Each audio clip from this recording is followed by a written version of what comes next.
Asianet ಸುವರ್ಣ ನ್ಯೂಸ್ನ ಸಮಸ್ತ ವೀಕ್ಷಕರಿಗೆ Asianet ಸುವರ್ಣ ನ್ಯೂಸ್ನ 17ನೇ ವಾರ್ಷಿಕೋತ್ಸವದ ಸಂದರ್ಭದಲ್ಲಿ ಧನ್ಯವಾದಗಳನ್ನು ಹೇಳ್ತಾ ಇದ್ದೀವಿ.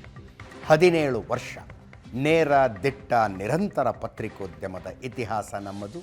ಇದು ಸಾಧ್ಯ ಆಗಿರೋದು ನಿಮ್ಮ ಬೆಂಬಲದಿಂದ, ನಿಮ್ಮ ಪ್ರೋತ್ಸಾಹದಿಂದ. ಅದು ಇದೇ ರೀತಿಯಲ್ಲಿ ಮುಂದುವರ್ಕೊಂಡು ಹೋಗಲಿ ಅಂತ ಕೇಳ್ಕೊಳ್ತೀವಿ. ಪಾರ್ಟಿ ರೌಂಡ್ಸ್ನ ಮೊದಲನೆಯ ಸುದ್ದಿಗೆ ಹೋಗೋಣ. ಉಚ್ಚಾಟನೆಯಾದ ಮಾರನೇ ದಿನ ಪಕ್ಷ ಬಿಡುವುದಿಲ್ಲ, ಹೊಸ ಪಕ್ಷ ಸ್ಥಾಪಿಸುವುದಿಲ್ಲ, ವಿಜಯೇಂದ್ರರನ್ನ ರಾಜ್ಯಾಧ್ಯಕ್ಷರ ಸ್ಥಾನದಿಂದ ಕೆಳಗಿಳಿಸುವ ಹೋರಾಟ ನಿಲ್ಲಿಸೋದಿಲ್ಲ ಅಂತ ಯತ್ನಾಳ್ ಬಣದ ಸದಸ್ಯರು ಹೇಳಿಕೆಗಳನ್ನು ಕೊಟ್ಟಿದ್ದಾರೆ. ಮಾರನೇ ದಿವಸ ಅಂದರೆ ಉಚ್ಚಾಟನೆಯಾದ 2 ದಿನಗಳ ನಂತರ ಬೆಂಗಳೂರಿನ ವಿಂಡ್ಸರ್ ಮ್ಯಾನರ್ನಲ್ಲಿ ಸಭೆಯಾದ ಸಂದರ್ಭದಲ್ಲೂ ಕೂಡ ಯತ್ನಾಳ್ ಬಣದವರ ಹೇಳಿಕೆ ಇದೇ ಆಗಿತ್ತು. ಪರ್ಟಿಕ್ಯುಲರ್ಲಿ ಪ್ರಶ್ನೆಯನ್ನು ಕೇಳಿದ್ರು ಪತ್ರಕರ್ತರು, ಹೊಸ ಪಕ್ಷ ಸ್ಥಾಪನೆಯ ಉದ್ದೇಶ ಏನಾದರೂ ಇದೆಯಾ? ಇಲ್ಲ ಅಂತ. ಈಗ ಹೊಸ ಸ್ಥಾಪಿಸ್ತಾರಂತೆ.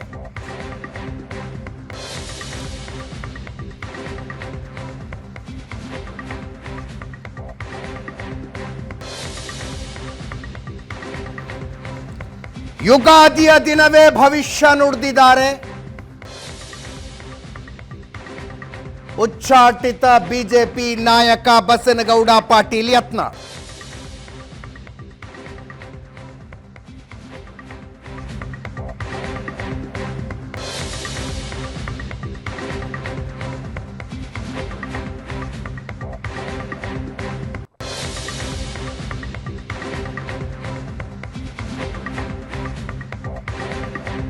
ಅಭಿಪ್ರಾಯ ಸಂಗ್ರಹಣೆಯನ್ನು ಆರಂಭಿಸಿದ್ದಾರೆ.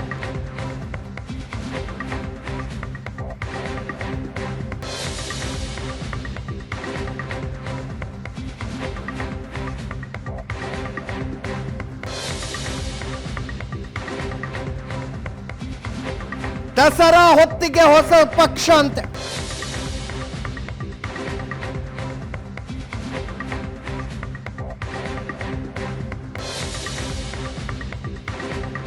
ವಿಜಯೇಂದ್ರ ಮತ್ತು ಯಡಿಯೂರಪ್ಪನವರನ್ನ ಬಿಜೆಪಿಯಿಂದ ಬಿಜೆಪಿ ಹೈಕಮಾಂಡ್ ಹೊರ ಹಾಕಬೇಕು, ಇಲ್ಲದೆ ಹೋದ್ರೆ ಹೊಸ ಪಕ್ಷ ಕಟ್ಟುವುದು ಖಚಿತ ಅಂತಿದ್ದಾರೆ.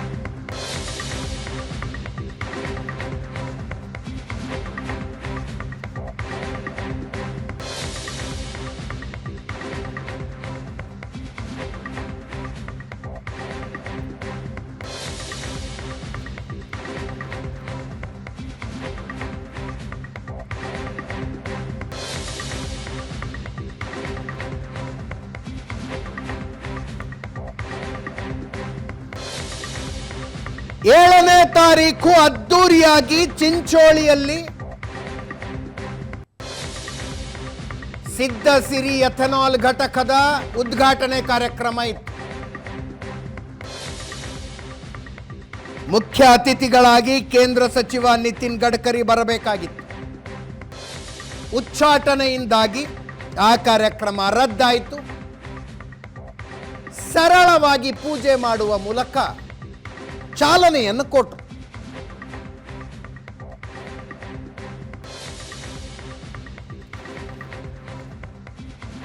ಅದೇ ಸಂದರ್ಭದಲ್ಲಿ ಬಸನಗೌಡ ಪಾಟೀಲ್ ಯತ್ನಾಳರು ಹೊಸ ಪಕ್ಷದ ಬಗ್ಗೆ ಮಾತಾಡಿದರು.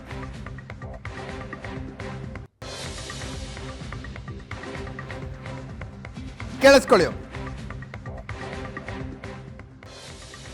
ಇವತ್ತು ನನ್ನನ್ನು ಸಹ ಹಿಡಿದು ಯಡಿಯೂರಪ್ಪ ಮತ್ತು ವಿಜಯೇಂದ್ರ ಕೂಡಿ ರಾಜಕೀಯವಾಗಿ ತಾನು ತಮ್ಮ ಕುಟುಂಬಕ್ಕೆ ವಂಶ ಪಾರಂಪರ್ಯ ಮುಂದುವರಿಬೇಕು. ಈ ರಾಜ್ಯದಲ್ಲಿ ಯಡಿಯೂರಪ್ಪ ನಂತರ ವಿಜಯೇಂದ್ರ, ವಿಜಯನ್ ನಂತರ ಅವನ ಮಗ, ಅವನ ಮಗನ ನಂತರ ಅವನ ಮಗ, ಈ ಸಂಸ್ಕೃತಿ ತರಬೇಕಂತ ಹೇಳಿ ಇವತ್ತು ಈ ರೀತಿ ನಮ್ಮನ್ನೆಲ್ಲ ತುಳಿಯುವಂಥ ಕೆಲಸ ನಾಡಿನಲ್ಲಿ ನಡೆದಿದೆ. ಸನಾತನ ಧರ್ಮವನ್ನು ರಕ್ಷಣೆ ಮಾಡುವಂಥವ್ರು ಅನಿವಾರ್ಯವಾಗಿ ಒಂದು ಗಟ್ಟಿಯಾದಂಥ ನಿರ್ಣಯವನ್ನು ತೆಗೆದುಕೊಳ್ಳುವಂಥ ಕಾಲ ಬರ್ತದೆ. ಅದು ಕರ್ನಾಟಕದಲ್ಲಿ ಇವ್ರನ್ನ ಯಾಕೆ ನಮ್ಮ ತಲೆ ಮ್ಯಾಗೆ ಹೇರ್ತಾ ಇದ್ದೀರಿ? ವಿಜಯೇಂದ್ರ ಒಬ್ಬ ಮಹಾಭ್ರಷ್ಟ, ಸಾಕಷ್ಟು ಹಗರಣಗಳನ್ನು ಮಾಡಿದಂಥ ಒಂದು ಕುಟುಂಬವನ್ನು ಮುಂದುವರಿಸೋದಾದರೆ ಈ ನಾಡಿನ ಹಿಂದೂ ಕಾರ್ಯಕರ್ತರು, ಹಿಂದೂ ಮಹಾಜನತೆ ಒಂದು ನಿರ್ಣಯ ತಗೋಬೇಕಾಗ್ತದೆ. ಅದು ಇವತ್ತಿನಿಂದಲೇ ನಾವು ಜನಜಾಗೃತಿ ಪ್ರಾರಂಭ ಮಾಡ್ತೀವಿ. ಜನರ ಏನು ಅಭಿಪ್ರಾಯ ಇದೆ ಭಾಳ ಜನ ನನಗೆ ಹೇಳ್ತಾ ಇದ್ದಾರೆ, ಒಂದು ಹಿಂದೂ ಪಕ್ಷ ಈ ರಾಜ್ಯದಲ್ಲಿ ಕಟ್ಟಬೇಕು, ಬಿಜೆಪಿಯಿಂದ ಹಿಂದೂಗಳ ರಕ್ಷಣೆ ಆಗುವುದಿಲ್ಲ. ಅದು ಬಿಜೆಪಿ ಹಿಂದೂ ಪಕ್ಷ ಆಗಬೇಕಂದ್ರೆ ಈ ರಾಜ್ಯದ ಜನ ಮತ್ತೊಂದು ಐತಿಹಾಸಿಕ ನಿರ್ಣಯ. ಕರ್ನಾಟಕದ ಚಾಮರಾಜನಗರ ಹಿಡಿದು ಬೀದರ್ವರೆಗೆ, ಕರಾವಳಿ ಮಂಗಳೂರು ಕರಾವಳಿ ಭಾಗದಿಂದ ಹಿಡಿದು ಕೋಲಾರವರೆಗೆ ಎಲ್ಲ ಕಡೆಯಿಂದ ಒಂದೇ ಒಂದು ಕಾರ್ಯಕರ್ತರ ಒಂದು ಸಂಕೇತ ಏನು ಬರ್ತಾ ಇದೆ ಅಂದರೆ ಒಂದು ಹಿಂದೂ ಪಕ್ಷ ಕಟ್ಟಿ ಸರ್ವೆ ಮಾಡ್ತೀವಿ, ಎಲ್ಲರೂ ಒಪಿನಿಯನ್ ಸ್ಟಾರ್ಟ್ ಮಾಡ್ತೀವಿ ಇನ್ಮೇಲೆ ರಾಜ್ಯದಲ್ಲಿ. ಇನ್ನೊಂದು ಹಿಂದೂ ಸನಾತನ ಧರ್ಮ ರಕ್ಷಣೆ ಮಾಡುವಂಥದ್ದು ಒಂದು ಬೇರೆ ಒಂದು ರಾಜಕೀಯ ಪಕ್ಷ ಬೇಕಾ ಅನ್ನೋಂಥ ಅಭಿಯಾನವನ್ನು ನಾವು ಪ್ರಾರಂಭ ಮಾಡ್ತೇವೆ. ನೀವು ಒಂದು ಪಕ್ಷ ಕಟ್ಟಿ ಹಣ ನಾವು ಕೊಳ್ಳಕ್ಕೆ ರೆಡಿ ಇದೀವಿ, ದೇಣಿಗೆಯಾಗಿ ಜನ ಕೊಡ್ಕೊಳ್ಳಿಕ್ಕೆ ತಯಾರಾಗ್ತಾರೆ. ನಮಗೆ ಇಲ್ಲಿ ಭವಿಷ್ಯ ಕಾಣಿಸ್ತಾ ಇಲ್ಲ. 100ಕ್ಕೆ 100 ನಾವು ಬರುವ ವಿಜಯದಶಮಿ ದಿವಸ ಹೊಸ ಒಂದು ರಾಜಕೀಯ ವ್ಯವಸ್ಥೆ ಕರ್ನಾಟಕದಲ್ಲಿ ನಾವು ಉದ್ಘಾಟನೆಯನ್ನು ಮಾಡ್ತೀವಿ.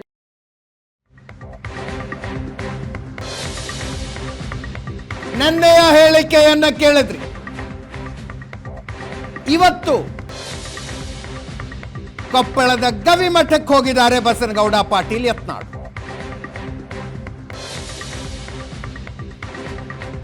ಗವಿಸಿದ್ದೇಶ್ವರ ಮಠದ ಶ್ರೀಗಳು ರಾಜಕಾರಣದ ಕಡೆ ತಲೆ ಹಾಕಿ ಕೂಡ ಮಲಗಿದವರಲ್ಲ. ಯಾವತ್ತೂ ಯಾವ ರಾಜಕಾರಣಿಯನ್ನು ಬೆಂಬಲಿಸಿ ಆಗಲಿ ವಿರೋಧಿಸಿ ಆಗಲಿ ಹೇಳಿಕೆ ಕೊಟ್ಟವರಲ್ಲ.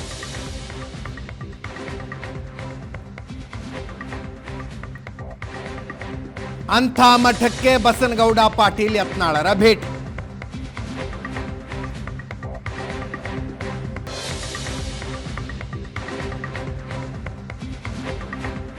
ಯತ್ನಾಳರ ಜೊತೆಗೆ ಕರಡಿ ಸಂಗಣ್ಣನವರ ಅಳಿಯ ಬಸವರಾಜ್ ಇಂದರಿಗಿ ಇದ್ದದ್ದು ಇಂಟ್ರೆಸ್ಟಿಂಗ್.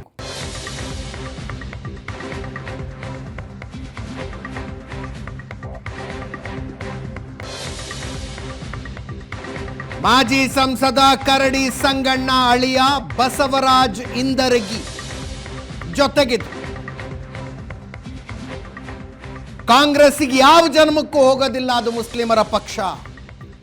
ಇಡೀ ರಾಜ್ಯ ಸುತ್ತಾಡಿ ಜನರ ಅಭಿಪ್ರಾಯ ಸಂಗ್ರಹ ಮಾಡ್ತೀನಿ, ಜನರ ಅಭಿಪ್ರಾಯದಂತೆ ಮುಂದೆ ಹೋಗ್ತೀನಿ ಎಂದು ಯತ್ನಾಳ್ ಕೇಳಿಸ್ತಾರೆ. ಕಾಂಗ್ರೆಸ್ ಅಂತೂ ಈ ಜನ್ಮದಾಗ ಹೋಗುದಿಲ್ಲ, ಮುಂದಿನ ಜನ್ಮದಾಗ ಹೋಗುದಿಲ್ಲ. ಕಾಂಗ್ರೆಸ್ ಅದು ಒಂದು ಮುಸ್ಲಿಮರ ಪಕ್ಷ, ಅದು ಹಿಂದೂಗಳ ಪಕ್ಷ ಅಲ್ಲ. ಅಪಪ್ರಚಾರ ಸಹಜ ಐತಿ. ವಿಜಯೇಂದ್ರನ ಟೀಮು ಅವ್ರದ್ದೇ ಆದಂಥ ನಕಲಿ ಸಾಮಾಜಿಕ ಜಾಲತಾಣಗಳಿದಾವೆ. ಅದರಲ್ಲಿ ನಕಲಿ ಫೋಟೋಗಳನ್ನು ಹಾಕುವುದು, ನಕಲಿ ಈ ರೀತಿಯ ಸುದ್ದಿಗಳನ್ನು ಬಿಡುಗಡೆ ಮಾಡೋದು. 16,000 ಕೋಟಿ ರೂಪಾಯಿ ಲೂಟಿ ಮಾಡ್ಯಾರ ಕರ್ನಾಟಕದ ರೈತರ ಹೆಸರಲ್ಲೇ, ವೀರಶೈವ ಲಿಂಗಾಯತರ ಹೆಸರಲ್ಲೇ. ಯಾರು ಯಡಿಯೂರಪ್ಪ ಅವನ ಮಗ ಇದ್ರಾಗ ತಿಂದರು ಕರೋನಾದಾಗ. ಎಷ್ಟು ಒಂದು ಬೆಡ್ಡಿಗೆ ಎಷ್ಟು ರೊಕ್ಕ ಖರ್ಚಾಗಿ ತಿಂದರು. ನಾಚಿಕೆ ಮಾನ ಮರ್ಯಾದೆ ಇವ್ರಿಗಿದೆ. ರಮೇಶ್ ಜಾರಕಿಹೊಳಿ, ಕುಮಾರ್ ಬಂಗಾರಪ್ಪ ನಿಮ್ಮ ಜೊತೆಗಿದ್ರು, ಈಗ ನಿಮ್ಮ ಜೊತೆಗೆ ಬರ್ತಾರ ಏನು ಸರ್? ಏನು ಅವ್ರದ್ದು ಅಲ್ರಿ, ಈಗ ಮೊನ್ನೆನೇ ಎಲ್ಲ ಕೂಡಿವಿ, ಮತ್ತೇನು ಹಗಲೆಲ್ಲ ಯಾಕೆ ಕೇಳ್ತೀರಿ ನೀವು? ವಿಜೇಂದ್ರ ಅಲ್ಲಿದೇನು ವಾಟ್ಸಪ್ನಾಗ ಕಳಿಸ್ತಾನೆ, ಆ ಪ್ರಶ್ನೆ ಕೇಳಿ. ಯಾಕಂದ್ರೆ ಯಡಿಯೂರಪ್ಪ ಮತ್ತು ಅವನ ಮಗಂದು ಸಾಕಷ್ಟು ಹಗರಣ ಅದಾವು. ಅವರು ಹಣ ಕೊಟ್ಟು ಕೆಲವೊಂದು ಮಂದಿ ಖರೀದಿ ಮಾಡಿರ್ಬೋದು. ಆದರೆ ಒಂದು ಮಾತು ಹೇಳ್ತೀನಿ, ನಾನು ಇಡೀ ರಾಜ್ಯ ಸುತ್ತೀನಿ, ಎಲ್ಲ ರಾಜ್ಯದ ಜನರ ಅಭಿಪ್ರಾಯ ತಗೋತೀನಿ. ಈ ರೀತಿ ವೀರಶೈವ ಲಿಂಗಾಯತರಿಗೆ ಮೀಸಲಾತಿಯನ್ನು ತಪ್ಪಿಸೋದೇ ಯಡಿಯೂರಪ್ಪ ವಿಜೇಂದ್ರ. ನಮ್ಮನ್ನೆಲ್ಲ ಹೊಡೆಸ್ಬೇಕು, ನಮ್ಮನ್ನೆಲ್ಲ ಜೈಲಿಗೆ ಹಾಕ್ಸ್ಬೇಕಂತ ಹೇಳಿ ಬೆಂಗಳೂರಿನ ಸೆಂಟ್ರಲ್ ಜೈಲಿನ ಒಬ್ಬ IPS ಅಧಿಕಾರಿ ಅದನ್ನು ಲಿಂಗಾಯತ ನಾವು ಅವನು ಕೊಟ್ಟು ಕಳಿಸಿದ್ದ ಈ ವಿಜೇಂದ್ರ. ಈಗನೂ ಅವ್ನು ಚಮಚಗಿರಿ ಮಾಡ್ಕೊತಾ ಇರ್ತಾನೆ IPS ಆಫೀಸರು.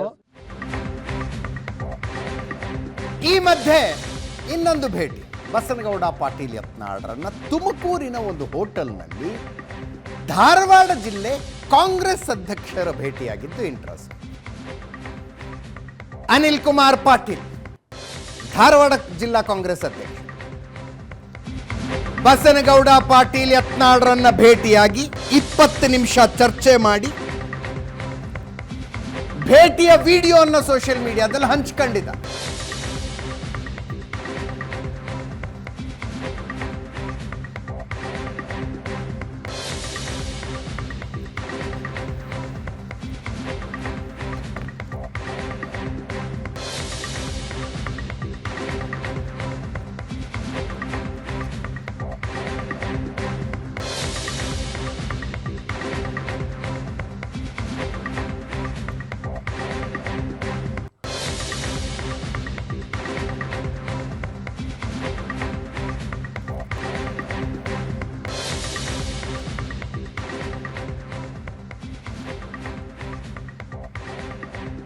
ದೃಶ್ಯಗಳನ್ನ ನೋಡ್ತಾ ಇದ್ದೀರಿ.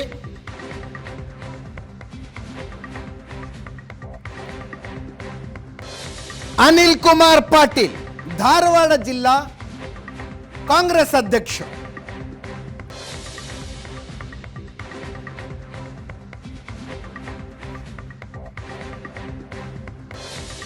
ಇವತ್ತು ನೆನ್ನೆದು ಅಲ್ಲ, ಇದು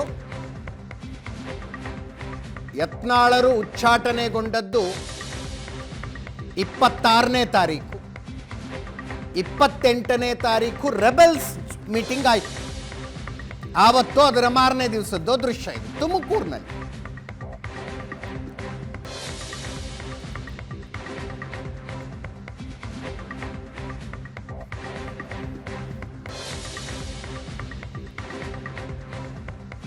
ಆರೋಗ್ಯ ಸಚಿವ ದಿನೇಶ್ ಗುಂಡೂರಾವ್ ಮಾತಾಡಿದ್ದಾರೆ.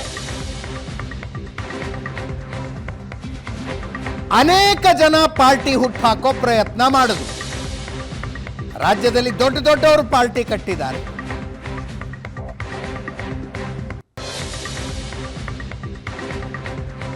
ಯತ್ನಾಳ್ ಹೊಸ ಪಕ್ಷ ಕಟ್ಟಿದ್ರೆ ಯಶಸ್ಸು ಸಿಗುತ್ತೆ ಅಂತ ಅನ್ನಿಸೋದಿಲ್ಲ. ಸಚಿವ ದಿನೇಶ್ ಗುಂಡೂರಾವ್ ಹೇಳೋದು.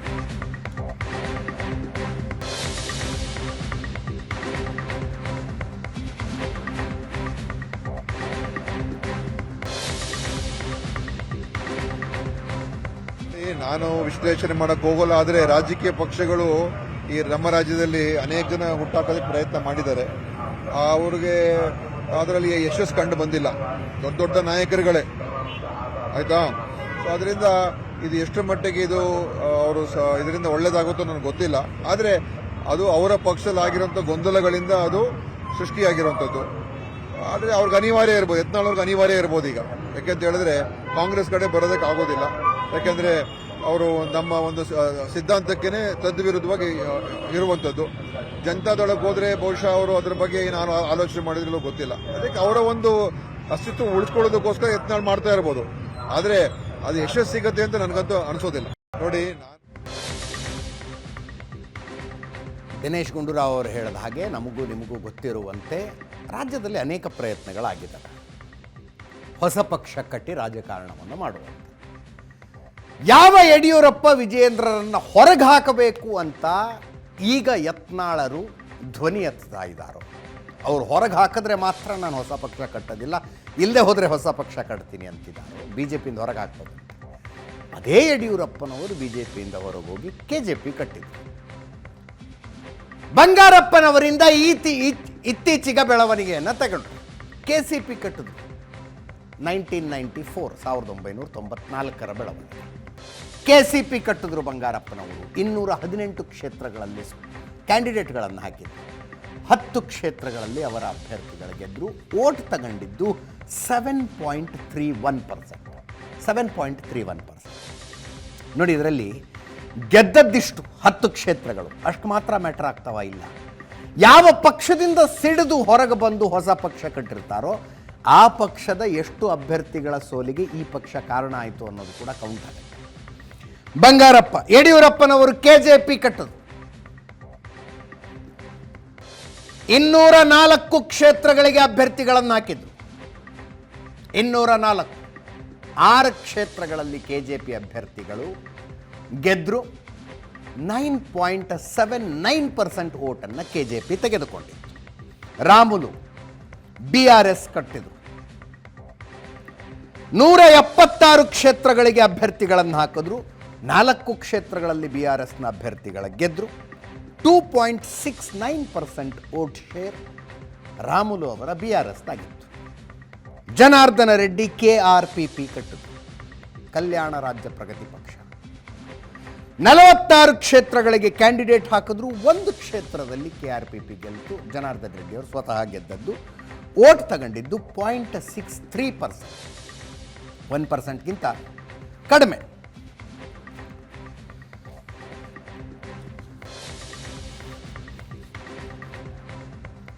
ಎರಡು 2013 ವಿಧಾನಸಭೆಯ ಫಲಿತಾಂಶ ಅಂದರೆ KJP BRS ಸ್ಪರ್ಧಿಸಿದ್ದ ಚುನಾವಣೆ BJP 40ಕ್ಕೆ ಕುಸಿತು. ನಾನು ಆಗಲೇ ಹೇಳ್ತಾ ಇದ್ದೆ, ಎಷ್ಟು ಕ್ಷೇತ್ರಗಳಲ್ಲಿ ಹೊಸ ಪಕ್ಷದ ಕ್ಯಾಂಡಿಡೇಟ್ಗಳ ಗೆದ್ದರು ಅನ್ನುವುದರಷ್ಟೇ, ಅಥವಾ ಅದಕ್ಕಿಂತಲೂ ಮುಖ್ಯವಾಗೋದು ಎಷ್ಟು ಕ್ಷೇತ್ರಗಳಲ್ಲಿ ಯಾವ ಪಕ್ಷದಿಂದ ಸಿಡಿದೆದ್ದು ಹೊರಗೆ ಬಂದಿರ್ತಾರೋ ಆ ಪಕ್ಷದ ಅಭ್ಯರ್ಥಿಗಳನ್ನು ಸೋಲಿಸುವಲ್ಲಿ ಯಶಸ್ವಿ ಆಗ್ತಾರೆ ಅಂತ. ಕಾಂಗ್ರೆಸ್ 122 ಕ್ಷೇತ್ರಗಳನ್ನು ಪಡೆದು ಸಿದ್ದರಾಮಯ್ಯನವರು ಮುಖ್ಯಮಂತ್ರಿ ಆಗುವುದಕ್ಕೆ ಅತಿ ದೊಡ್ಡ ಕಾರಣ ಆಗಿದ್ದು ಕೂಡ ಬಿಜೆಪಿಯಲ್ಲಿನ ಈ ಒಡಕು. BJP, KJP, BRS. ಬಿಜೆಪಿ 40 ಕ್ಷೇತ್ರಗಳನ್ನು ಪಡೀತು, ಕಾಂಗ್ರೆಸ್ 122 ಕ್ಷೇತ್ರಗಳು, 36.59% 2013 ಚುನಾವಣೆ. ಬಿಜೆಪಿ 40 ಕ್ಷೇತ್ರಗಳು, 19.89% ಓಟು. JDS ಕೂಡ 40 ಕ್ಷೇತ್ರಗಳು, 20.19% ಓಟು.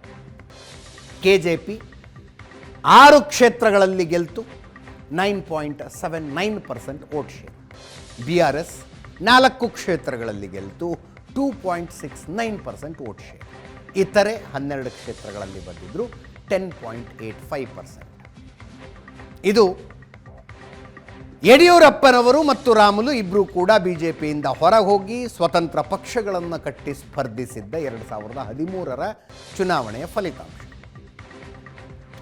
ರಾಷ್ಟ್ರ ಮಟ್ಟದಲ್ಲೂ ಈ ಪ್ರಯತ್ನಗಳಾಗಿದ್ದಾವೆ. ಹಿಂದುತ್ವದ ಪಾರ್ಟಿ ಕಟ್ಟುವ ಪ್ರಯತ್ನ ಉಮಾಭಾರತಿನೇ ಕಟ್ಟಿ. ಉಮಾಭಾರತಿ ಮಧ್ಯಪ್ರದೇಶದಲ್ಲಿ 201 ಕ್ಷೇತ್ರಗಳಿಗೆ ಸ್ಪರ್ಧೆ ಮಾಡಿದ್ರು, 5 ಕ್ಷೇತ್ರಗಳಲ್ಲಿ ಗೆದ್ದರು, 4.7% ಓಟ್ ಶೇರ್. ಕೇಶುಭಾಯ್ ಪಟೇಲ್ ಗುಜರಾತ್ನಲ್ಲಿ. ಕೇಶುಭಾಯ್ ಪಟೇಲ್ ಮುಖ್ಯಮಂತ್ರಿ ಆಗಿರ್ತಾರೆ. ಆಡಳಿತ ವಿರೋಧಿ ಅಲೆ ಇದೆ ಅನ್ನುವ ಕಾರಣಕ್ಕೆ ವಾಜಪೇಯಿ ಲಾಲ್ ಕೃಷ್ಣ ಅಡ್ವಾಣಿ ಕೇಶುಭಾಯ್ ಪಟೇಲ್ರನ್ನು ಕೆಳಗಿಳಿಸಿ ನರೇಂದ್ರ ಮೋದಿ ಅವರನ್ನು ಮುಖ್ಯಮಂತ್ರಿ ಮಾಡ್ತಾರೆ. ಸಿಟ್ಟಿಗೆದ್ದ ಕೇಶುಭಾಯ್ ಪಟೇಲ್ ಪ್ರತ್ಯೇಕ ಪಕ್ಷ ಸ್ಥಾಪನೆ ಮಾಡಿದರು, GPP. ಗುಜರಾತ್ನಲ್ಲಿ 182 ಕ್ಷೇತ್ರಗಳಿಗೆ ಸ್ಪರ್ಧೆ ಮಾಡಿದ್ರು, 2 ಕ್ಷೇತ್ರಗಳಲ್ಲಿ GPP ಅಭ್ಯರ್ಥಿಗಳು ಗೆದ್ದರು, 3.6% ಓಟು.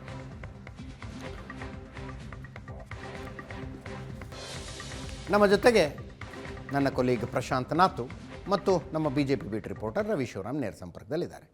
ಪ್ರಶಾಂತ್, ಪಕ್ಷ ಬಿಡಲ್ಲ, ಹೊಸ ಪಕ್ಷ ಕಟ್ಟಲ್ಲ, ವಿಜಯೇಂದ್ರರನ್ನು ಕೆಳಗಿಳಿಸುವ ಹೋರಾಟ ನಿಲ್ಲಿಸಲ್ಲ, ಇದು ರೆಬೆಲ್ ಬಣದ ಮೀಟಿಂಗ್ ನಂತರದ ಘೋಷಣೆಯಾಗಿತ್ತು. ಸಡನ್ಲಿ ಚೇಂಜ್ ಆಯಿತಾ? ಏನಿದು ಏಕಾಏಕಿ ಹೊಸ ಪಕ್ಷ ಸ್ಥಾಪನೆಯ ಚರ್ಚೆ? ಅದೇ ನೋಡಿ, ಮೊದಲಿಂದಲೂ ಕೂಡ ಬಸನಗೌಡ ಪಾಟೀಲ್ ಯತ್ನಾಳರು ಯಾವಾಗ ವಿಜೇಂದ್ರ ಜೊತೆಗೆ ಒಂದು ಪ್ಯಾಚಪ್ನ ಅಥವಾ ಅಪ್ರೋಚ್ಮೆಂಟ್ನ ಪ್ರಯತ್ನವನ್ನು ತಟಸ್ಥ ಬಣ, ಕೆಲವೊಂದು ಸಲ ಹೈಕಮಾಂಡ್ನಿಂದ ಬಂದಿರತಕ್ಕಂಥ ಫೀಲರ್ಸ್ಗಳು ಮಾಡ್ತಿದ್ರು.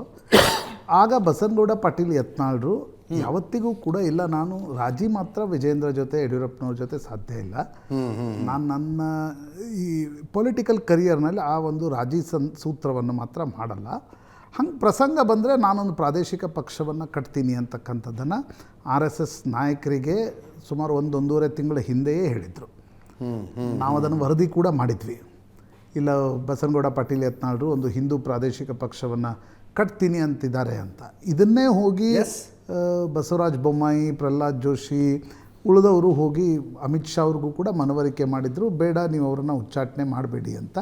ಹೀಗಾಗಿ 1-1.5 ತಿಂಗಳ ಕಾಲ ಹೈಕಮಾಂಡ್ ಕೂಡ ಯಾವುದೇ ಕ್ರಮವನ್ನು ತೆಗೆದುಕೊಳ್ಳಿಲ್ಲ.